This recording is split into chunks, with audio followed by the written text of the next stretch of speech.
เด้อบ่ยาวเป็นเงินจากแม่หักเฮาเด้อแม่บุญธรรมทางเฮานี่แหละกินทานต้องแบบนี้แล้วเนาะจากแม่อย่างนั้นแม่เย็นจากแม่เย็นเนาะ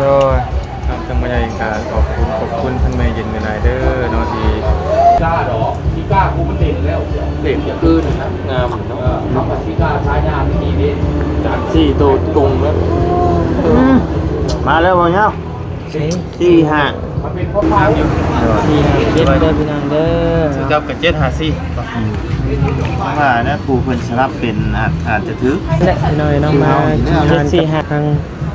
พ่อสาวเพลงเนาะพี่น้องเนาะหรือว่าพ่อตาบ่ยาวหั่นแหละสบายดีเด้อใช้คนใดยาวเอาไหมขึ้นไหนดูขึ้นไหนว่าสายเดี๋ยวยังกินเบียร์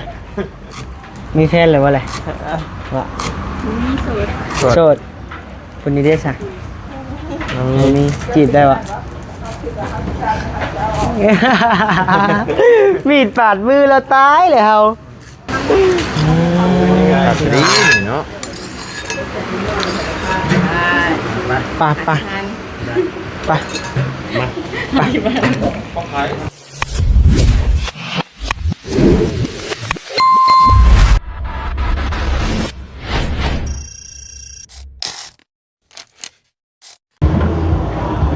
เดี๋ยวผมบอกว่าที่กล้าดอกที่กล้ากูมันเด่นแล้วเด่นขึ้นงามเนาะทำกับที่กล้าใช้งานที่ดีดิจากสี่โตตรงแล้วมาแล้วบ่เนาะสี่ห้ามันเป็นเพราะเขาไปเรียนดูมาเป็นแบบเปลี่ยนเงินเนาะ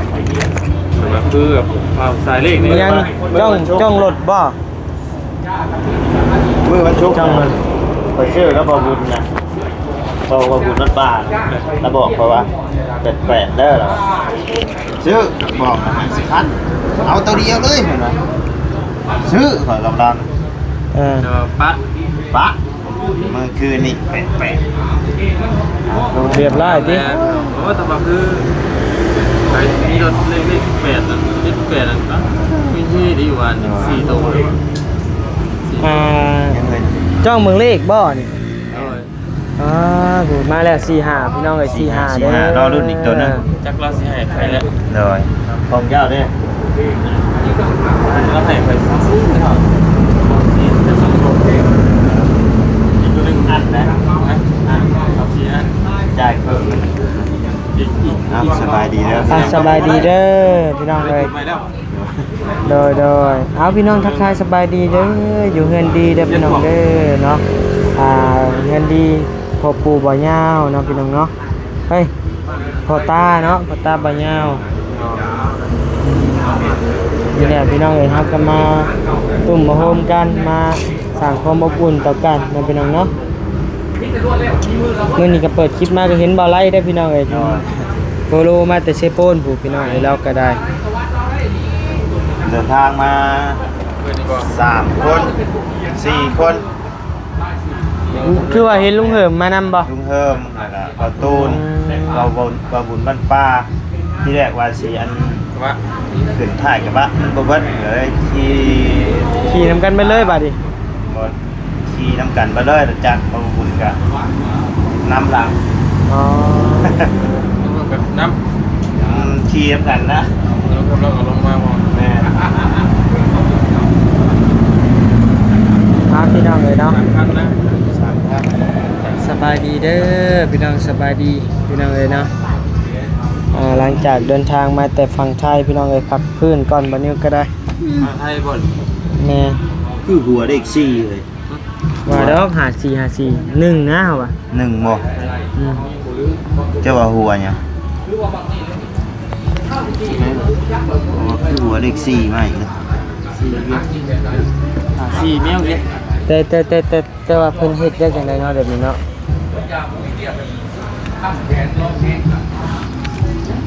7บ่บ่แม่น7กับ3ไปมันไปเบิดนะเรียงมายักเนาะ4 5ชามพี่ยักษ์เนาะเลี้ยงเลยเนาะแม่ถึกอีกสิ ซีบ่ซีแล้วรถสิดำได้ เราสิตำเราหาติสามมาลีโอเจ็ดปีจัก มิ้นนี่นั่นเองปกติก็ต้องใส่น้ำตาล แน่ว่า ทำลมมาเบิ่นเพิ่นเลย แน่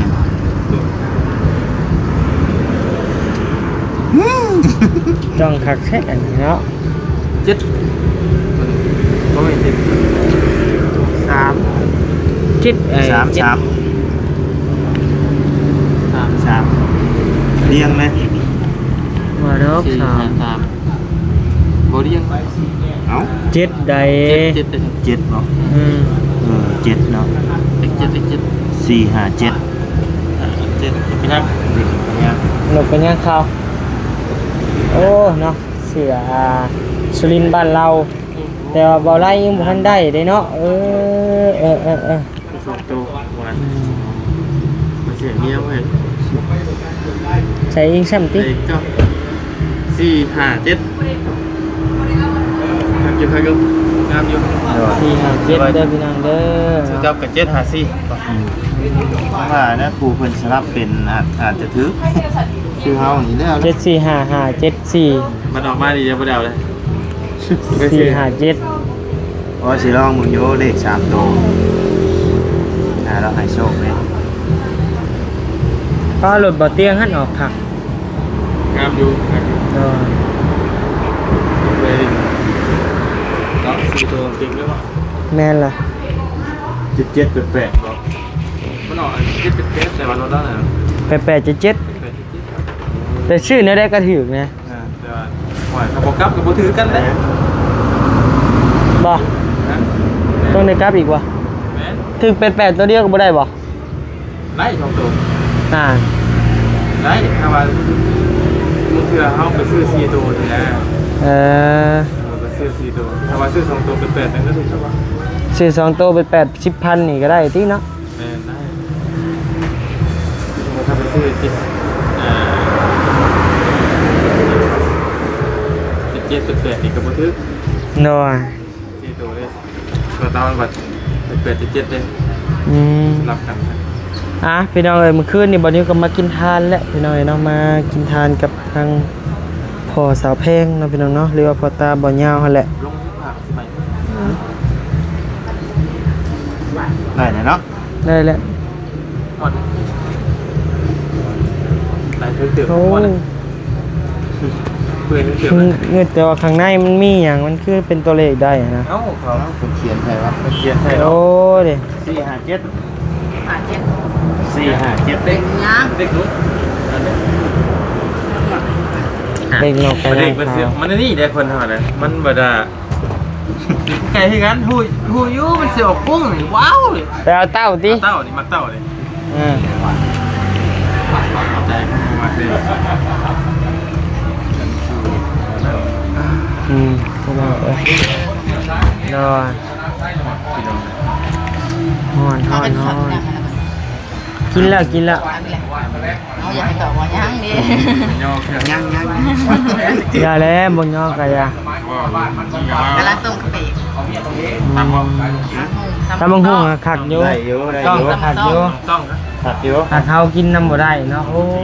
ยเนาะผู้แน่มินตอนกับปูอ้าย พอดีนะเสียวมากินอยู่อ่ะที่ใจกันนี่เนาะ โอ้กินแล้วอะไปตำปะไปตำนำกันปะ ไป ไปเนี่ยปะไปตำนำกันเลยแหละไปเบิ่งซีมือชาวแพงตำหมักหุ่งหมักแตงก่อนไปเนี่ยอะไรปะ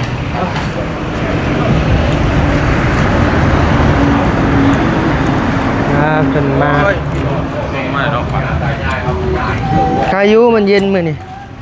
มันมีเปียก อืม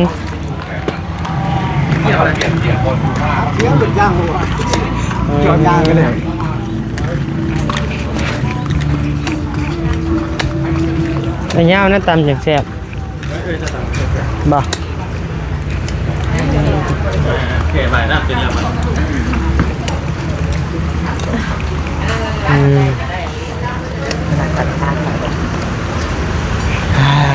เราโอ้ขกเล็กเนาะใช่เลย น้องชายเจ้าฮะ เรื่องของถาม เด็กไปไหม ใช่ ไม่ยืนใส่ ใช่คนใด เป็นเห็ดยังไง ยันเราให้บ่ไปแล้ว ไม่ดอกเนาะร้านสาวผลเป็นคน นั่นนะ เฟรดี้อารมณ์ดีแรกไปทำเห็นยัง ตอนนี้ป่ะตอนนี้ป่ะโอเคโอเค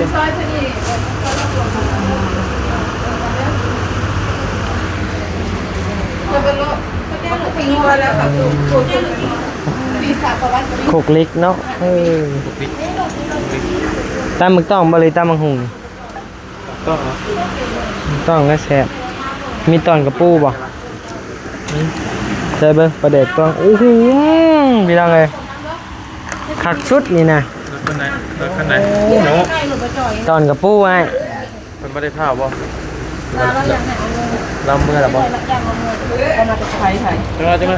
อะไรได้บ่ เอาอย่างออกมาได้ออก เอาหรอ มองงามแล้ว เอาอย่ามันงามเพิ่งอยู่นะ บ่เป็นหยังดอกมันธรรมชาติเด้เฮาบ่อยากมันตอมแห้งสะอาดแล้วเด้อ ที่ไทยได้เงินเขาลายได้เห็นกินไทยจะเห็นความเป็นแบบ เอ้ยน้ำกล้องแน่เอ้ยน้ำกล้องแน่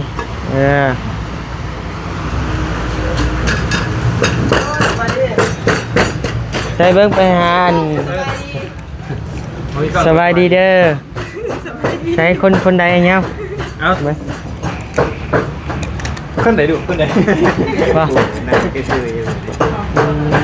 อันนี้บ่น้องเมีย นะคอย ติดต่อให้หน่อยเด้อ ตัวเองกูว่าเนาะถามไม่ยากเลยที่จะเอาไป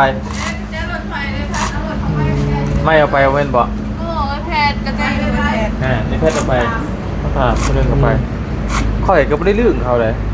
บ่ ไม่เห็นไม่ได้แล้วนั่นเต็มกับฝ่ายต้องกัน3 คำ 2 คำเลย บ่ ขาดเป็นงานกินเบียร์ ขายได้ยังกินเบียร์มีแฟนหรือว่าอะไรว่า มีโสด โสดคนนี้ได้สักมีจีบได้วะ มีดปาดมือเราตายเลยเฮา คือนี่ไงตีก็วิ่งอยู่ใช่ถูกกัน พี่น้องเอ้ยหยอกมวนหัวแซวพี่น้องเอ้ยเนาะสาวซอยพักพี่น้องเอ้ยพักหยังอันนี้พักหยังเพื่อเดินพักหยังเอ้า พักฮอมสเตย์เราฟังกันไทยภายในเชื่อว่า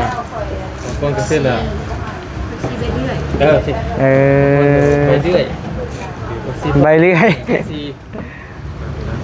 อืม ซีพลังพักซีพลังเป็นบ่ ผักชีลาว พักซีเล่าแต่เป็นตัวเขากินกับกุ้ง บ่ แต่สิบกขึ้นไปแล้วไปคนเมื่อยได้ เดี๋ยว แต่ จะไทยจะเย็นแน่นะท่านไปเบิ่งไอ้แพงก่อนเบิ่งดีไลน์หน่อย FC ให้เฮา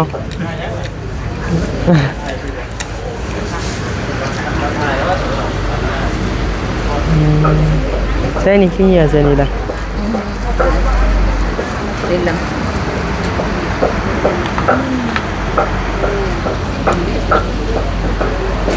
ตำมะตองพี่น้องเอ้ย ใช้ของไง แต่ก็ มากระท่อน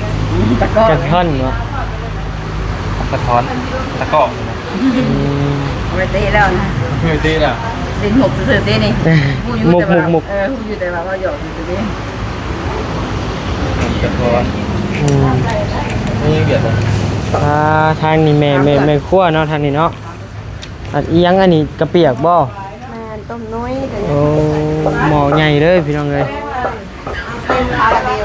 ล บ้านเฮาอยู่ในเมืองเพิ่นสิบ่ได้ขางัวขาควายแล้วพี่น้องเอ้ยเนาะมีแต่ประมาณนี้นะกินแต่แนวบ่มีเส้นบ่เป็นเส้นกินแต่แนวเป็นตอนพี่น้องเอ้ยแม่นบ่เอ้ย แม่กินแบบลูกแมวก็เป็นห้าเป็นใย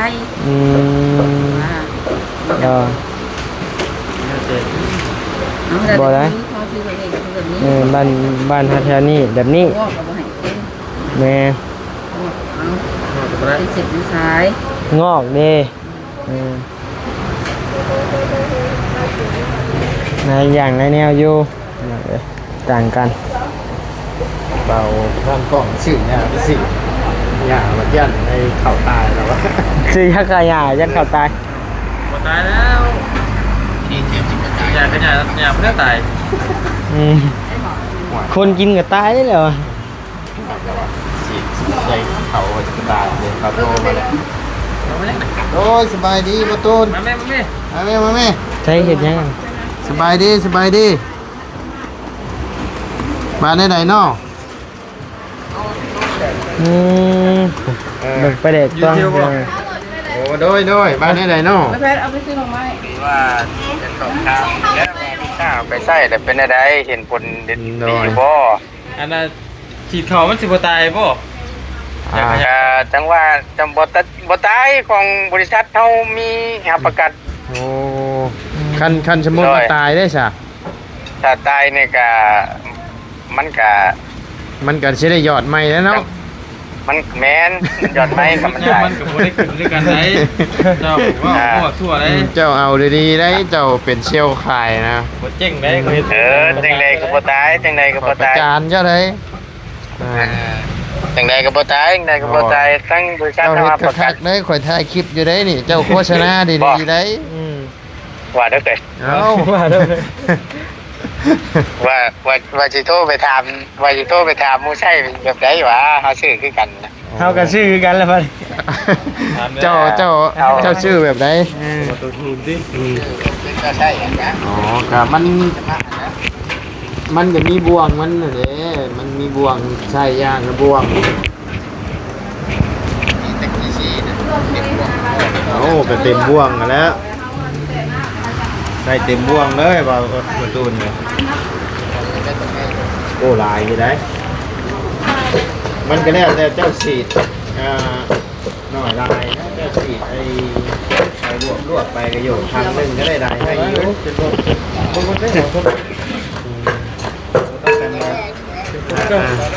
หมักเดียวเฮ้ย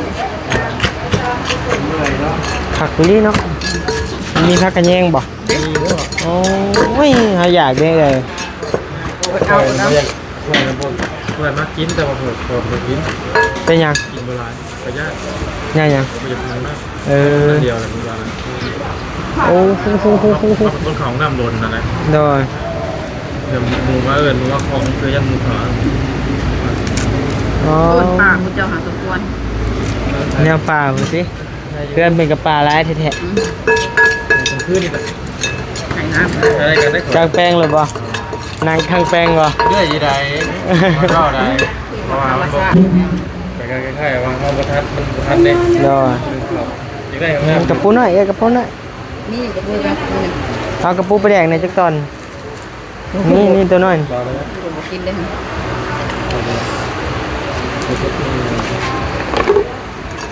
เขาอยากเลยกระปุ้นไปแดก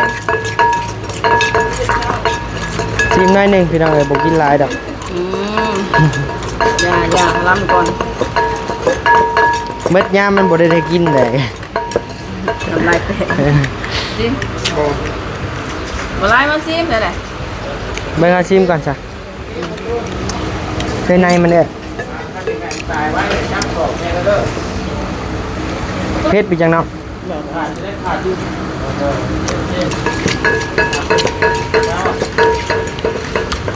เอาบ่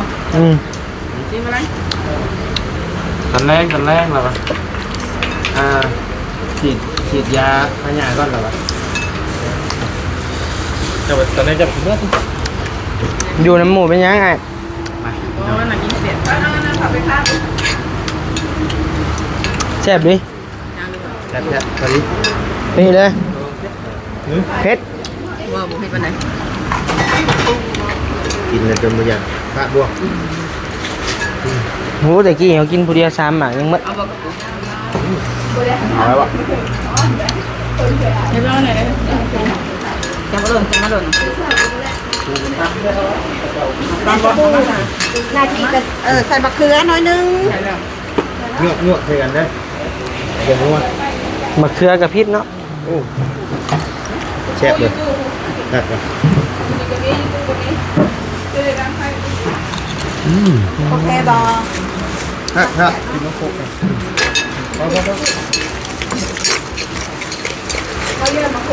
กูลองบ่ ผู้หนึ่งละลายนะ สดแล้วมันบดิ้น ขัดดีเนาะ ไปไป ไป มา ไป ต้องขายอาหารครับ ไป ขัดใจ อ่ะอย่าจ่ายออกไปนอกเดี๋ยวจ่ายให้ เจ้าเลยไปเลย คิดมันตื่นคิดเจ้าดิ ไปออกไปนอกไป เช้าแห้งออกมาน้ำหนึ่งเด้อกินน้ำกันเด้อ เฮ้ยเอาอีกแม่บวง เดี๋ยวไปหา เอาอีกแม่บวง เลย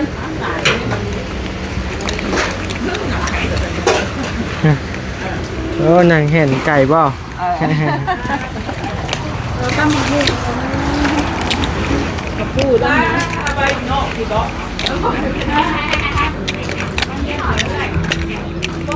ไปพี่น้องเลยมาพี่น้องกินสบายดีรอบหนึ่งพี่น้องเลยเนาะ เนี่ยเคยมานั่งเบิ่งหน้ามั้ย เดี๋ยวนะ และก่อนจะกินเราก็มีนี่มากินทานน้ำยูก็เด้อ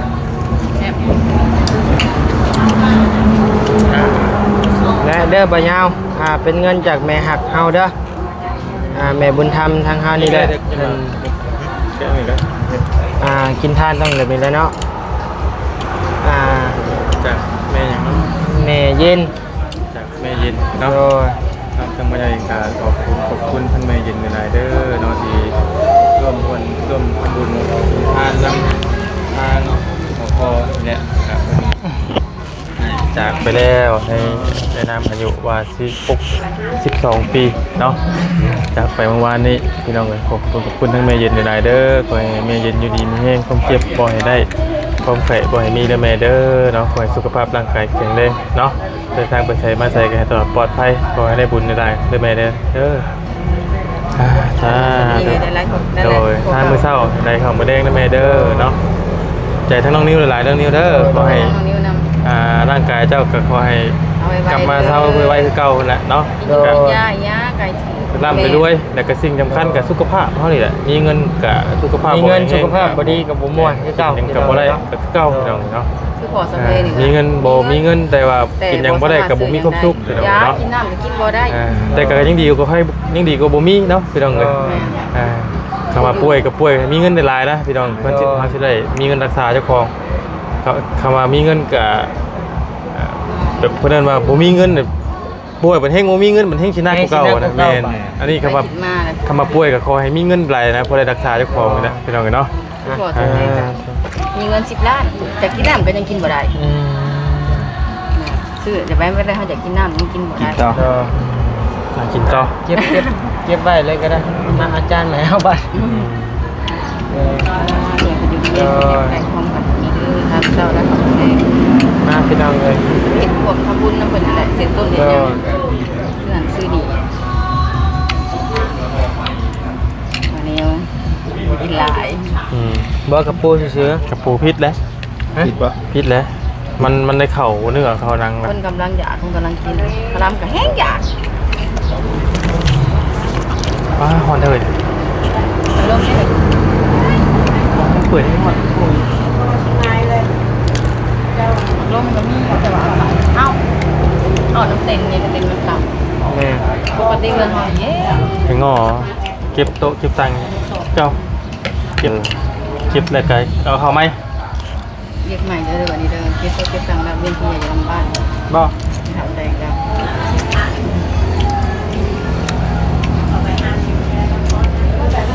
ว่าจะเอาอะไรกิน แม่แซ่ เอาละ ปูประเดี๋ยวนะ เห็นเนาะ กูไปเด็กเลยคลิปเต้ทีวะเนี่ย หยำเลย ได้ปะ นี่ เน่า มันสิบกว่าคมปะ เน่า ผม เอาไม่เน่านะ เผาแล้วนะเผา ค็มป่ะ เห็นใช่อยู่ แซ่บเนาะ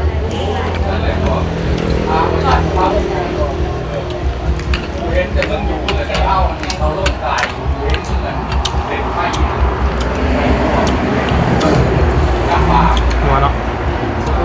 เราใส่กินกันจ้ะ มีแต่ตอนมาเพชรจะกินกัน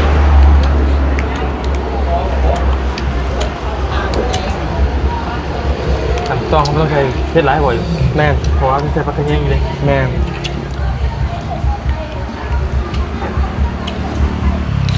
มาพี่น้อง เห็ด พ่อพี่น้องกัน จบแต่บอก